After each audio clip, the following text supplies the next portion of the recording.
તાલુકાએ અમે આવેદનપત્ર આપી અને તાલુકા વિકાસ અધિકારી વતી મુખ્યમંત્રીને રજૂઆત કરી છે કે ભારતીય જનતા પાર્ટીના ભ્રષ્ટાચારી નેતા બચુભાઈ ખાબડના પુત્ર દ્વારા જે મનરેગા યોજનાની અંદર મસ્ત મોટું 71 કરોડનું જે કૌભાંડ કરવામાં આવેલું છે, એમાં દેવગઢ બારિયા ધાનપુર, તો એમાં સંજેલી પણ બાકાત નથી. જો સંજેલીની અંદર જો સઘન તપાસ કરવામાં આવે તો સંજેલીની અંદર એનાથી ડબલ ગણું કૌભાંડ બહાર આવે એમ છે.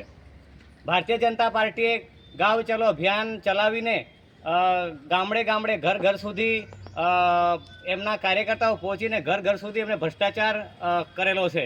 અત્યારે તમે જ્યાં જુઓ ત્યાં સ્ટોન બંધ હોય, કેટલ શેડ હોય, કૂવા હોય, રોડ રસ્તા હોય, તો દરેક જગ્યાએ સ્થળ પર કામ જોવા મળતું નથી. નર્યો ભ્રષ્ટાચાર જ જોવા મળે છે. અને જો કોઈ પણ આ ગામનો આગેવાન, કોઈ પણ નેતા જો એમનો વિરોધ કરે તો એમને ડરાવી ધમકાવીને ધમકીઓ આપવામાં આવે છે. એટલે હું આ ભાજપની ભ્રષ્ટાચારી સરકારને કહેવા માગું છું કે આ સંજેલી તાલુકાની અંદર મુખ્યમંત્રીને રજૂઆત કરી અને અમે કહેવા માંગીએ છીએ કે અહીંયા વિજિલન્સ દ્વારા તપાસ કરવામાં આવે તો મસ્ત મોટું કૌભાંડ બહાર આવે એમ છે અને બહુ મોટી માછલીઓ પકડાય એમ છે. તો આવનાર દિવસની અંદર, જો 7 દિવસની અંદર જો આ કોઈ તપાસ કરવામાં ના આવે તો અમે ગાંધી ચિંધ્યા માર્ગે આંદોલન કરીશું અને ધરણા પ્રદર્શન પણ કરીશું. અલ્પેશ યારેલ.